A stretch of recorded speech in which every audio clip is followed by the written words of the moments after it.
Hi everybody, here to talk about Sir Tim Berners-Lee's TED Talk. So I thought it was fascinating, to get to be introduced to the person who developed the World Wide Web. I did think he was a little hard to follow. I listened to it a couple of times and then just kind of realized that he was talking about in 2009, his project was the linked data. And so as I understand it, that's what we call hyperlinks now, where, on all internet documents and even on books and lots of things, there's just emails, there's a hyperlink. So I believe that that's what he was working on at that time. And now he's working on the decentralization of the web. And my understanding of that is this whole idea of giving users control. And also, I kind of look at it like taking down a monopoly, because the big web hosters like Amazon and Google and Facebook have so much control of the web. So he and another grassroots group, just like when he was working on developing the web, are working now to decentralize it. I found the article on Vanity Fair very interesting, and the thing that I loved about that is talking about the fact that his parents were both computer pioneers, and so he is a baby boomer who grew up in a home with computers, his parents were computer nerds. And I thought, well, maybe that's why he's a little awkward. But then I thought, that's probably not a very good sign for the kids coming up. But anyway, the Vanity Fair article describes him as the consummate academic. They're talking about their interview with him. Communicates rapidly in a clipped London accent, occasionally skipping over words and stammering to convey his thoughts. And I thought, well, that was a pretty insightful picture of him. And then Eli Pariser's TED Talk from 2011, he introduced the idea and the term the filter bubbles, and also wrote a book by the same name.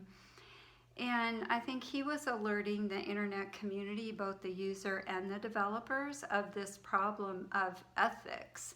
And I really like the way he tied it to I think he said 1915 journalistic ethics. The information needed to get out, but there needed to be an ethical standard behind it. And that's what he's calling for now on the internet.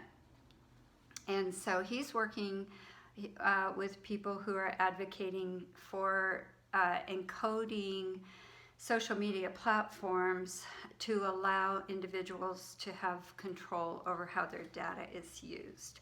So then I read something about that Twitter actually has some controls like this already, and then there is a filter bubble transparency act.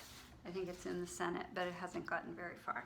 And it's fraught with, problems of, what exactly would a law like that mean, or those kind of restrictions from a legal standpoint. Anyway, definitely movement in that direction. So as far as the search, my girls and I did that. I live in Medford. My one daughter lives in Portland, and my other daughter lives in New York City. And so we started with alternative medicine, and they came up fairly similar.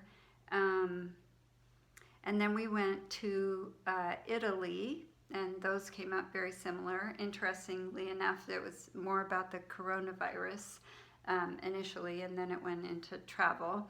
And then we went to the 2020 presidential election, trying to get, something that would maybe be a little more specific to each of us.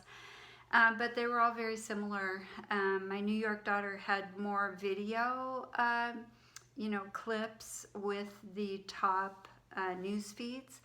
But other than that, the first and second ones were the same. NBC News was first, and The Guardian was second.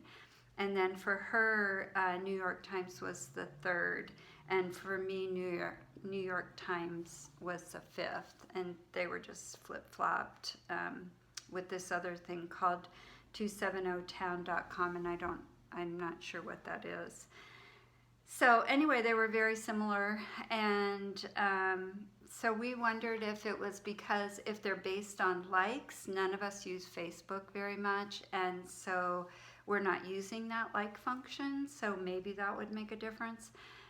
Otherwise, I just wonder that because there are watchdogs and there is such a controversy about how our data is being used, that maybe there have been some changes made where those choices aren't being made for us as overtly.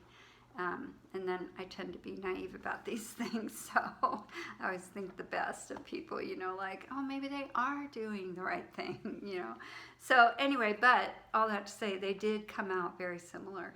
So that was that. Thank you.